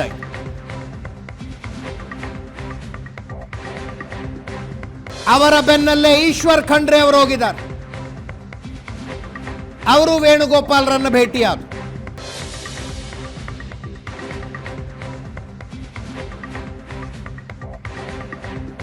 ಇಬ್ಬರದು ಬೇಡಿಕೆ ಮಂತ್ರಿಯಾಗಿಯೂ ಮುಂದುವರಿಬೇಕು, ಕೆಪಿಸಿಸಿ ಅಧ್ಯಕ್ಷ ಸ್ಥಾನವೂ ಸಿಗಬೇಕು ಅನ್ನೋದು.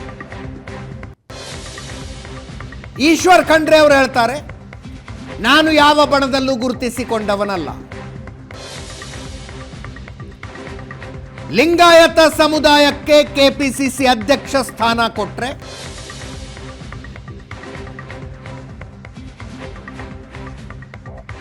ಬಿಜೆಪಿಯ ಪ್ರಬಲ ವೋಟ್ ಬ್ಯಾಂಕ್ ಅನ್ನು ಒಡೆಯೋದಕ್ಕೆ ಮತ್ತಷ್ಟು ಸಹಾಯಕ ಆಗತ್ತೆ.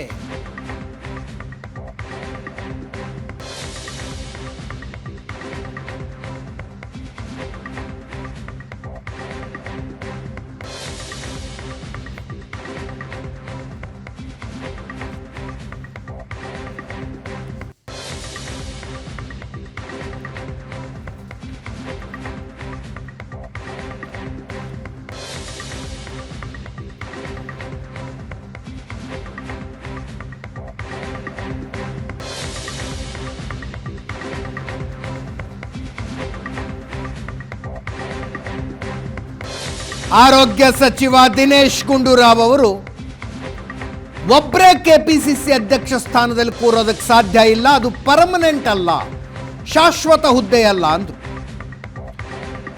ಎಂಬಿ ಪಾಟೀಲ್ರು ರಾಜ್ಯಾಧ್ಯಕ್ಷ ಬದಲಾವಣೆ ಹೈಕಮಾಂಡ್ಗೆ ಬಿಟ್ಟಿದ್ದು ಅಂತಿದ್ದಾರೆ.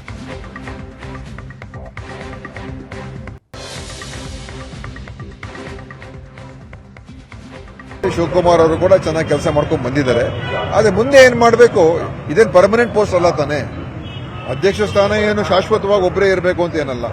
ಅದರಿಂದ ಅದು ಕಾಲಕ್ಕೆ ಬದಲಾವಣೆ ಆಗ್ತಾ ಇರ್ತದೆ. ಈ ಮುಂದೆನೂ ಕೂಡ ಏನೇ ತೀರ್ಮಾನ ಹೈಕಮಾಂಡ್ ಮಾಡ್ತದೆ. ಪಕ್ಷದ ಹಿತದೃಷ್ಟಿಯಿಂದ ನಾವೆಲ್ಲರೂ ಅದಕ್ಕೆ ಒಪ್ಕೊಳ್ತೀವಿ, ಏನು ಅದರ ಡಿಫರೆನ್ಸಸ್ ಆಗೋದಿಲ್ಲ. ಇದೆಲ್ಲವೂ ಪಕ್ಷದ ಹೈಕಮಾಂಡ್ ಬಿಟ್ಟಿದ್ದು. ಇದನ್ನು ನಾವು ನೀವು ಮಾತಾಡೋದಕ್ಕೆ ಅರ್ಥ ಇಲ್ಲ. ಎಲ್ಲರೂ ಹೋಗ್ತಾರೆ, ಜಾರಕಿಹೊಳಿ ಹೋಗ್ತಾರೆ, ಪರಮೇಶ್ವರ್ ಹೋಗ್ತಾರೆ, ಎಲ್ಲರೂ ಹೋಗ್ತಾರೆ ದಿಲ್ಲಿಗೆ. ಡಿ ಕೆ ಶಿವಕುಮಾರ್ ಹೋಗ್ತಾರೆ, ಮುಖ್ಯಮಂತ್ರಿಗಳು ಹೋಗ್ತಾರೆ, ನಾನು ಹೋಗ್ತಾ ಇದ್ದೀನಿ ನಾಡುದು. ಅದಕ್ಕೇನು ಸಂಬಂಧ ಇದೆ? ಪಕ್ಷದ ವರಿಷ್ಠರನ್ನು ಭೇಟಿ ಆಗ್ತೀವಿ, ಮಾತುಕತೆ ಮಾಡ್ತೀವಿ, ಅನೇಕ ವಿಚಾರಗಳನ್ನು ಪ್ರಸ್ತಾಪ ಮಾಡ್ತೀವಿ. ಹೇಳುವಂಥದ್ದು ಇರ್ತದೆ, ಕೇಳುವಂಥದ್ದು ಇರ್ತದೆ, ಮಾರ್ಗದರ್ಶನ ಪಡ್ಕೊಳ್ಳುವಂಥದ್ದು ಇರ್ತದೆ. ಅದು ಪಕ್ಷದ ಹೈಕಮಾಂಡಿಗೆ ಬಿಟ್ಟಿದ್ದು. ನಮ್ಮ ಪಕ್ಷದಲ್ಲಿ ಯಾರು ಕೂಡ ನಾವು ಮುಂದುವರಿಬೇಕಂದ್ರೆ ಮುಂದುವರಿಯೋಕ್ಕಾಗಲ್ಲ, ನಾವು ತೆಗಿಬೇಕಂದ್ರೆ ತೆಗಿಯೋಕ್ಕಾಗೋದಿಲ್ಲ. ಅದು ಪಕ್ಷದ ಹೈಕಮಾಂಡ್ ನಿರ್ಧಾರ ಮಾಡ್ತದೆ ಯಾವುದೇ ವಿಚಾರದಲ್ಲಿ. ಸಿದ್ದರಾಮಯ್ಯ ಬಣದವರು ಕೆಪಿಸಿಸಿ ಅಧ್ಯಕ್ಷರ ಬದಲಾವಣೆಗೆ ಪಟ್ಟು ಹಿಡಿತಾ ಇದ್ರೆ, ಡಿ ಕೆ ಶಿವಕುಮಾರ್ ಮತ್ತು ಅವರ ಬೆಂಬಲಿಗರು ಸಂಪುಟ ಪುನರ್ರಚನೆಯಾಗಬೇಕು ಅಂತಿದ್ದಾರೆ.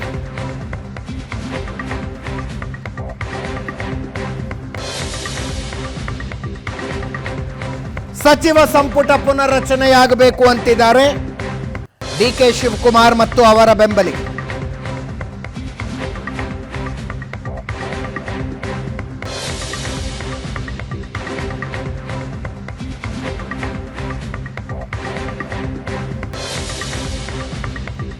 ಸಿದ್ದರಾಮಯ್ಯನವರು ದಿಲ್ಲಿಗೆ ಹೋಗ್ತಿದ್ದಾರೆ 3 ತಿಂಗಳ ನಂತರ. ಅಲ್ಲಿ ಈ ವಿಷಯ ಗಂಭೀರವಾಗಿ ಚರ್ಚಿಸಲ್ಪಡುವ ಸಾಧ್ಯತೆ ಇದೆ. ಜೊತೆಗೆ 4 MLC ಸ್ಥಾನಗಳ ಖಾಲಿ ಇದ್ದಾವೆ, ಅವುಗಳ ಭರ್ತಿಯ ಚರ್ಚೆಯಾಗಬಹುದು. ನಾಡಿದ್ದು ದಿಲ್ಲಿಗೆ ಹೋಗ್ತಿದ್ದಾರೆ ಸಿದ್ದರಾಮಯ್ಯನವರು. 2 ದಿನಕ್ಕೆ 2 ದಿನ ಅಲ್ಲಿರ್ತಾರೆ.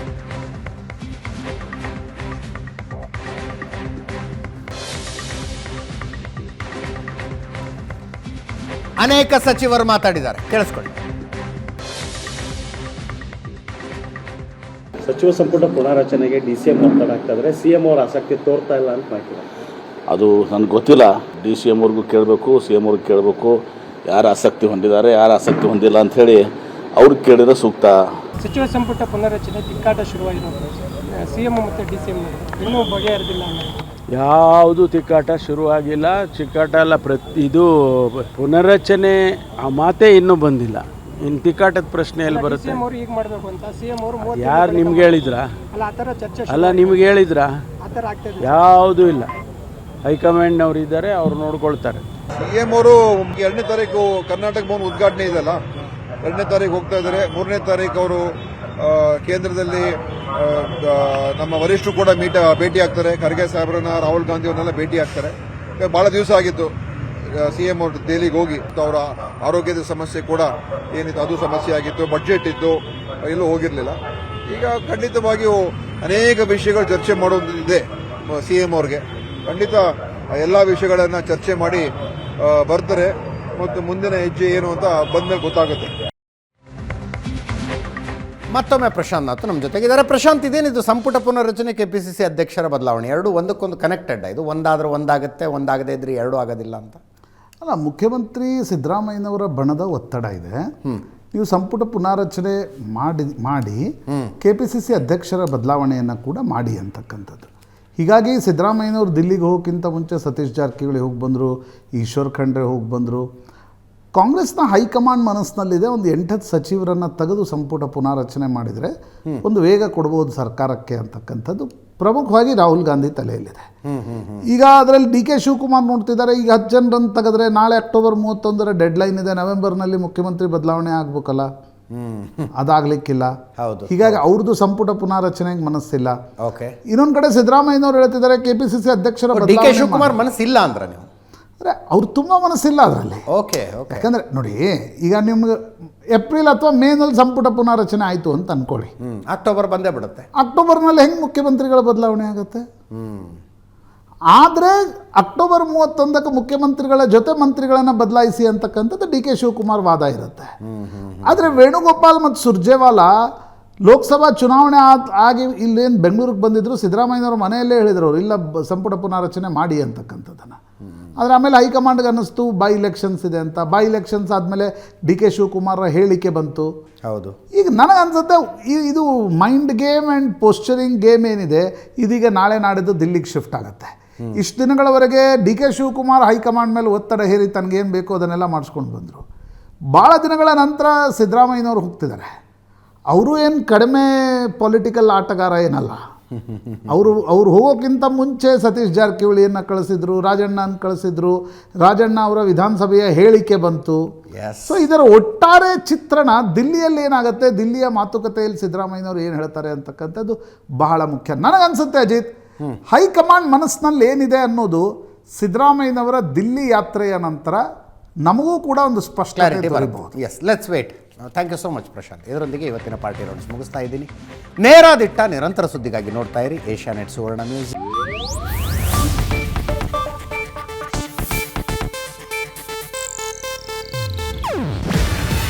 ಇದು ಏಷ್ಯಾನೆಟ್ ನ್ಯೂಸ್ ನೆಟ್ವರ್ಕ್ ಪ್ರಸ್ತುತಿ.